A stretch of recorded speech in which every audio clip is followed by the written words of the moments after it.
This is another test question. You get in ready position. Okay, doesn't matter that you have the ball right now. I'm just going to store the ball right now. Not that you needed to see all that, but anyway, I'm going to store the ball for right now, and I'm going to be in ready position. I've got both of my hands on the racket. My forehand grip, which we talked about. If you're left-handed, you just do the opposite. If you're left-handed, I'm right-handed, so I'm going to use the right. If you're left-handed, it's still the same handshake grip. It's still the same way. So I'm going to put my free hand, which is my left hand, right here. Check our time to see how we're doing. Right here. So here I am. This is my ready position. That little stance that I told you that I like, not too wide, not too narrow, this is my ready position. My racket is right in the middle of my body. Poof. Right in the middle of my body. This is what I'm going to look like. If I'm playing you, Shane's on the other side, this is what I'm going to look like. I'm ready. So that I can hit a forehand or I can hit a backhand.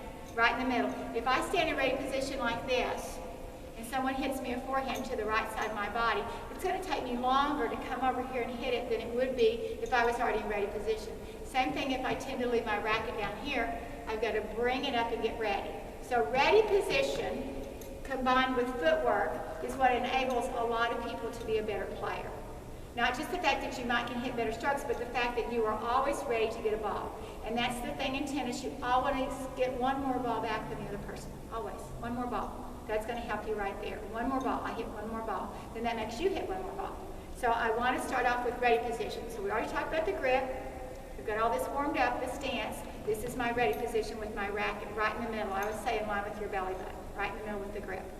So that's what we're going to do. We're going to practice ready position, ready position, ready position, ready position, ready position. So a drill to do that in ready position would be to have your racket here. Play like these are the lines of our court. We know that they're not, but we're going to play like they are until I send you the court dimensions. Okay, so this is what you're going to want to do. I'm going to be here. Play like this is my court, okay? I'm in ready position. I'm going to move to the right. I'm going to turn. I'm going to move to the left. I'm going to turn. I'm going to move to the right. I'm going to turn. I'm going to move to the right. I'm going to turn. I'm going to move to the left. I'm going to turn. I'm coming back to us. I'm going to move. And I'm going to come back to ready position. So I want you to, anywhere you can make a square, a rectangle, it does not matter. I want you to practice being in ready position wherever you are on the court. We'll do another drill like this later, but I want you to think about doing that. That way you're always in ready position to hit a ball. Okay, the second thing you're going to do, which incorporates cardio with ready position, and I don't know how far away I'm going to get with you or how close I'm going to get with you. So we're going to do that same drill we did in the air, but we're going to do it in the ground. Okay? So what I'm going to do is I'm going to start with the ball. I'm going to move ready position with my right hip. Then I'm going to move ready position with my left hip. So what I'm going to do is I'm going to contact the ball here with my grip, just like we talked about, and I'm going to do this. Keep it right in front of me as I go. So I led with my left hip. I'm going to come back to you, leading with my right hip. Again, I'm going to come back, leading with my left hip. Keep it right in front of me. I'm going to come back, leading with my right. Okay, so what we're doing is we're keeping that ball with us. We're keeping it with us. That's our ready position. We're keeping it with us. We're keeping it with us. Now you're going to do all the way, when we do our drills, we do all the way the length of the court. So you'd have to go all the way down there and then come all the way back. And what you're going to do is you're going to do this. This is what you're going to do. You're going to do this. Like that. And then you're going to turn around. And you think you're going to do the other side. But I just led with the left. So you face the same direction each time. And you don't push on it. You actually contact it. You make it bounce, bounce, bounce, bounce, bounce. Contact it. Hit, hit, hit, hit, hit, contact it. You control it with your grip. So that's going to be the premise of going from ready position to getting ready to hit the ball. Those are the things we're going to look at. Okay, the last thing I'm going to show you, and the last thing I'm going to tell you is working into all of that to what the forehand's going to look like. And every time we learn a stroke, I want you to shadow it first and then apply it. So shadow it first and then apply it. So for those of you that already know the forehand ground stroke, because we're starting off with ground strokes, and forehand, because you use forehand more than any of the other strokes. You use the forehand to serve with, you use the forehand to hit an overhead with. And you don't use backhands to serve with, and you don't use backhands to hit overheads with. So 2 more strokes you use the forehand with. So we work on the forehand a little bit more than we do the backhand. The backhand's more difficult, but we work on the forehand more. So I'm going to show you facing you and then show you from behind me. Ready, position. Remember, I'm right-handed. Pivot, turn, bring your racket back. See how we did this from the warm-up. My racket is back. Move to your imaginary ball. Move, move, move, move, move, move. How many steps? As many as it takes to get to the ball. So I'm moving to the ball. I'm not trying to cut it off. I'm moving to the ball. I'm going to step and plant my front foot, which is my left. I'm going to press with my back. I'm even. And I'm going to hit through 6 imaginary balls before I have my follow through. Okay, so here I am. Ready, position, pivot, turn, bring my racket back. Now I'm going to show it from the other view so you can see what my racket looks like. Here I am. I'm going to move to the ball, step, plant, and my weight is going to shift forward from my back foot. And I guarantee this is what's going to happen.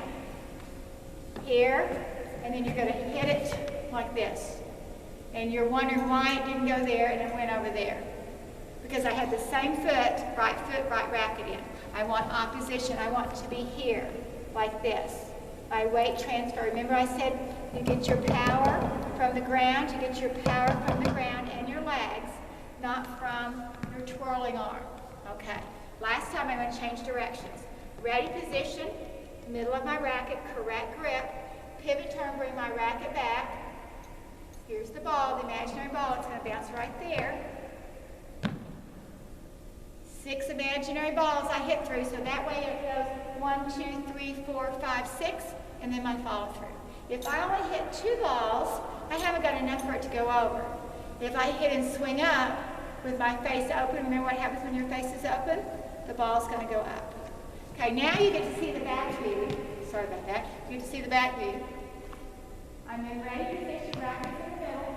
Pivot, turn, bring my racket back. So from this angle, look. See how it's parallel to the ground? See how I've got my nice little forehand grip? All the way down lined up. I can take my hand and go just like this. Zip all the way down the edge, all the way down the throat, all the way down the end, the grip, the butt, poof. I've got the correct grip. And then I move to my imaginary ball, which is going to be right over here. Move, move, move, move, move. Step, plant. Shift that way and hit through those balls. Just like that. So that's what I want you to work on. I want you to do shadowing. Here I am, ready, position. Shadow. Here I am, ready, position. Shadow. Here I am, ready, position. Shadow. I want you to do that till you feel like that you've got this nice, easy swing. Some of the tips are hit from low to high. Another tip is hit like you're clearing off something off the top of the table. Boom, off the top of the table. Those are all tips that you hear that people say. Keeping, like you're taking, your palm is leading, like I'm hitting with my palm coming across. There's so many tips out there.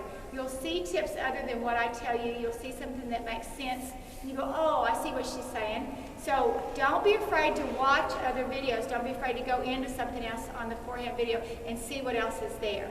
But I want you to make sure you work on the fitness up to it, your good grip. You've got the balls, you've got the racket, unless you tell me otherwise. I want you to make sure that you have a good ready position. You can move side to side, so do that little roundabout court drill. Do the little drill that comes boom, boom, boom, boom, boom here, okay? And then you've got somebody out there with you to hit with. Put those things together. But the very first thing that you'll work on the week is called the drop and hit. Then the second video, you can work on the wall rally, but the first one will be the drop and hit. So you're going to see one more behind. So here I am I too close? Behind? Okay. So I'm ready position. I'm going to pivot turn. I'm going to drop the ball in front of me and hit it. That's what you're going to do. Now you have 3 balls. We have 3 balls, so you get to do this 3 times. You can hit your 3 balls to the person you're playing with on the other side, and then they can hit, they can catch those, and then they can hit 3 back. So here we are, ready position, pivot turn. Now I'm not hitting beside me, I'm hitting in front of me. But see, my racket's ready. So I've already in ready position, pivot and turn, back leg comes with me. Here I'm going to drop it in front of me, step to it, bring my racket back, hit the 6 balls, and follow through. Last time, we've only got 3 balls today. Here we go, ready position, pivot, turn, bring your racket back, not here, not here, not here, racket back, keep it close to your body, step to the ball, whether I make many steps, this first time just step 1 time, you can see it's in front of me, pivot, and then follow through after I hit through 6 balls. So that's your practice thing to work on your forehand. That's your practice thing to help you with your ready position. That's your practice thing to help you with your fitness level. Just all kinds of little tips all there at once. Plus you'll have a sheet that comes to you that's an attachment. And the sheet for the first week says, do's of the forehand. There's a ton of them. Don'ts of the forehand. There's a ton of them. So that gives you things to think about and do. So if you watch the video first, then you get a chance to practice and look on it, and then you go play another time with somebody else. Say you're in Group B and you go play another time with somebody else. Then you can come back, you can read the tips on the little do's and don'ts sheet, and then you might be able to play again, you might not be able to play again, or you might choose to watch one of the videos out there on the matches. Then by the end of the week, you'll be ready to put down your 3 summarizations that you're going to send to me, which are on Blackboard, and they tell you where to submit those. And you'll write down 3 things. You'll went, oh, I see, she wants us to have the left foot in front. If you're right-handed, you're just going to do, left-handed, you'll do just the other. But all of that will be self-explanatory. All of a sudden, it will come to you, and you will see what's going to make it easier. You have questions, I need to know the questions. Or you need to ask one of the boys if you see them in person on Tuesday or Thursday. But don't be afraid to type me out something, because remember, when you answer those questions by the end of the week, which is Sunday at midnight, poof, that goes in that you got those points, those 10 points for that week, because you did all of that. You watched the videos, you know the ICRs, you did the attachments, you practiced if you could, you put all that together. I can't think of anything. Shane, can you think of anything I have not covered? Okay. This is for your first full week. So from Monday through Sunday at midnight, and then poof, we'll do the whole same thing for lesson 2 that starts the week after that. We'll go back and review the forehand. We'll talk more about court markings. We'll talk about where you should be standing, and then we'll introduce backhand. We'll just keep doing this and doing this and doing this and doing this till we get every single thing learned, all the techniques, all the skills, all the ways to practice, everything that we would be doing physically in class. I hope this helps. I hope it makes it a little bit easier for you. When we come next week, we will be outside on the courts, and we'll hope to hear other things from you. Thank you very much. And we are out of here.